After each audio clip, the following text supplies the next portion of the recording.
Hi, these are your short and sweet January 2013 videos, and I want to tell you how to get the most of the astrology trends for the future month for January 2013. Always make sure you check at least your ascendant sign, and for the full prognosis check this ascendant, moon and sun sign. Most people always check their sun sign only, not realizing that actually it's not the most astrologically correct one. The most astrologically correct and personal sign is always the ascendant, which is determined by the exact time of your birth, the minute, the hour.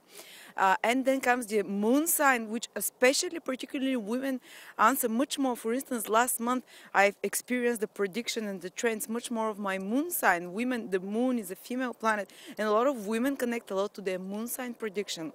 And if you don't know what your ascendant sign or moon sign astrologically are, you can go to my website astrolada.com, where I have a birth chart calculator. You need to know the time of your birth, or at least approximately, to find out those two signs and their degrees. Write them down and make sure, if you don't have time to listen to the whole prediction for the moon, sun and ascendant sign, then at least listen to the whole prediction for the ascendant sign always, and then to the second part of the moon and the sun prediction when I mentioned particular degrees of the moon, of the ascendant, or when I mentioned particular days of birth which correspond to the sun position.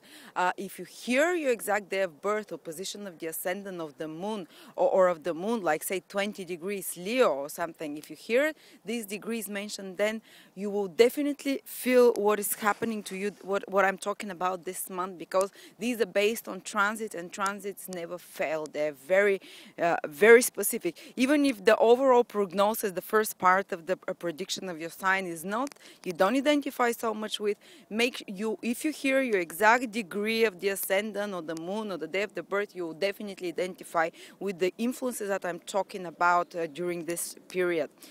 So please, if you have more specific questions which those videos cannot answer, then you're welcome to contact one of my psychics or astrologers which I've selected from all over the world for you, which are fantastic, carefully selected, and they can give you sweet and short answers for 10 to 15 minutes. You can have readings with them, or even shorter. So there is an answer for everything you're looking for here.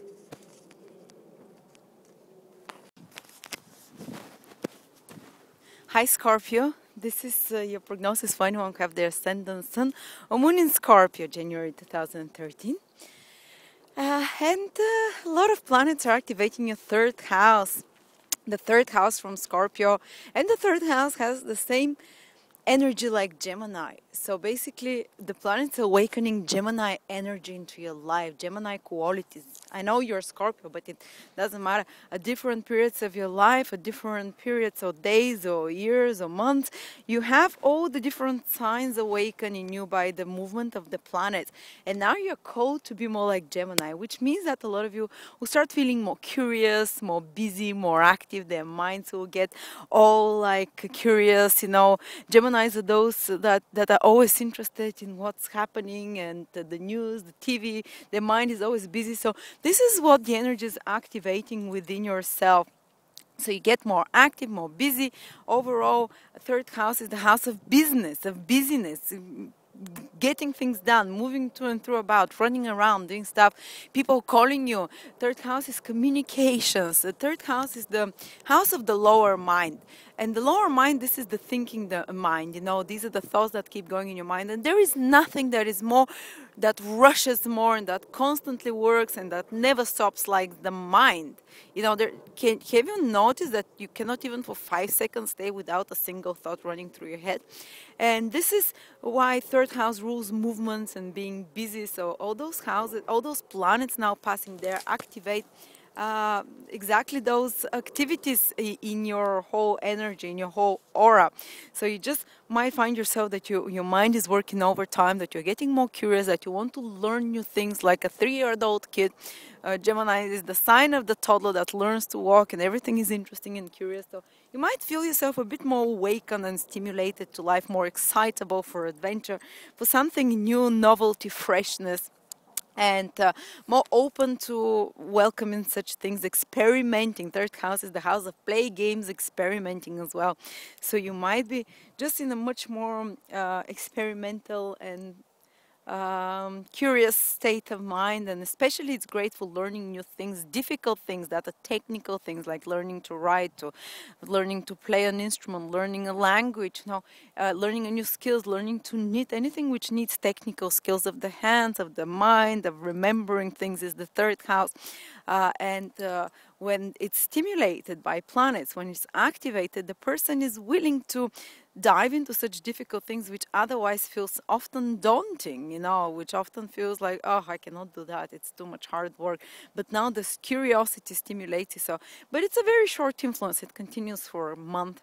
So use it, maybe learn something new, read a new article, read a bit more newspapers, or you'll be much more busy communicating, or people might call you that you haven't called you for a while, or just your phone might be getting hot all the time and warming, or you might be getting more emails than normal, or just your daily life might get busier by siblings, by neighbors, by people around you, just getting you involved into the world, getting you involved into daily affairs, and it's great. It's great though for learning, for experimenting, starting to do something new, for getting more courage as well. And another planet is activating your fourth house, which is Mars. Mars is a bit more aggressive planet, and fourth house is the most sacred part of the horoscope. It's your emotional well-being. It's the soul. It's the center of the soul. It's the house of happiness, we call it, because we can only feel happy when the soul feels satisfied, when you have emotional well-being, no matter what's happening around you. If you feel centered, you're okay. But Mars is a bit of a disruptive planet, so it can make you quite restless. And it kind of goes hand in hand well with all those planets activating your third house, because third house, the energy of Gemini, is restless, and you're already feeling kind of busy and empty and want to move and do things, new things. And Mars disrupting your emotional peace in the fourth house, you just might feel emotionally more reactive, you might feel emotionally restless, you cannot stay at one place too long, or on a different, more mundane level, if it's not the emotional level. Fourth house rules the home, the property, and Mars is an active planet that wants to get things done. So it's a great time for DIY, for fixing things around the home, for moving things around the home, for furniture, for anything which requires energy, which requires fixing, which requires doing difficult things at home, or putting more energy into the home affairs. So it might be relocating, might be fixing something, changing at home. And otherwise, be careful that Mars doesn't activate the more stressful energies, which are having maybe arguments with your dear ones, with your family, with your mother, with your parents, with people at home. This is the other thing that Mars can do, because it has a bit of an aggressive energy around it, if you don't use it for something physical to do around the home. And I want to mention for you now specific transits. And those of you Scorpios who are born on the 2nd, 3rd, and 4th of November, plus minus a day or two, maybe on the 1st of November or the 5th of November, maybe even to the 6th of November, they are having Saturn transit to their Sun. Or those who have their Ascendant or Moon 9 to 11 degrees, but I'll give a 1 or 2 degrees before, so 8, 9, 10, 11, 12 degrees in Scorpio. They're having Saturn transit to the Ascendant and their Moon. And whenever there is a Saturn transit, it's passing exactly over your Ascendant, Moon, or Sun once in 30 years. For the first time now for the first time in 29 or 30 years, Saturn is passing over those degrees. And Saturn's energy is extremely intense and heavy, can bring you a bit down, can make you feel more negative, more hard and critical on yourself, more analytical, more contracting. Saturn wants to contract. Saturn wants to put heaviness and more difficulty and testing energy in the life of the person. So you might be tested now, and it can continue for a year ahead, starting now from January. You might feel it from December, but when Saturn tests you, it demands from you to pass the test well, humbleness first of all. Don't try and beat yourself in the whatever it's called, and don't try to rule the world right now, because Saturn will put you will bottle you up, you know. So Saturn wants humbleness, wants perseverance and hard work. Only those of you who succeed, who are very realistic approach, who are very hardworking, who are very mature, who are not trying to take shortcuts, who are doing everything consciously, deliberately, with attention to detail, with hard work, who are putting all there is. When Saturn once in 30 years passing through your sign, he wants you to give everything from yourself, like put a lot of effort.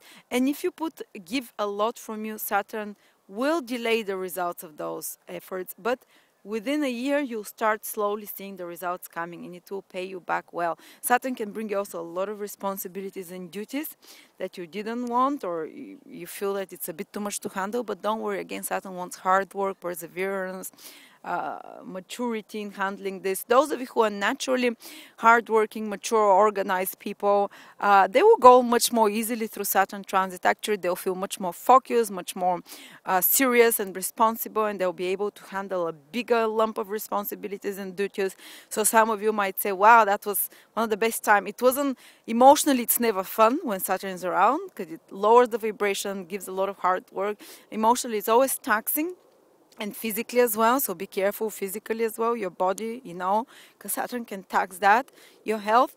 But it might give great results career-wise and work-wise, because Saturn is the planet of hard work, Saturn is the tough teacher that wants to improve you through tough lessons, through tough loving, by doing the right things, by sticking to very moral, strict rules. You have to be very moral, you have to be very honest right now, because anything which veers off from the 10 commandments, like, you know, trying to cheat, to lie, or you know, to be clever somehow, or to be lazy, gets punished. Saturn is a punisher, you know, so it wants you to be Mr. Too Goody Shoes, or Miss Too Goody Shoes, what's the word, you know. It's if even going to the church will help you, you know. It puts you in a much more serious, deterministic kind of mode, and responsible, and you know, even if it's not who you're putting yourself into those mode, giving yourself those critical thinking, these thoughts, then outer circumstances will force you into that kind of behavior, into much more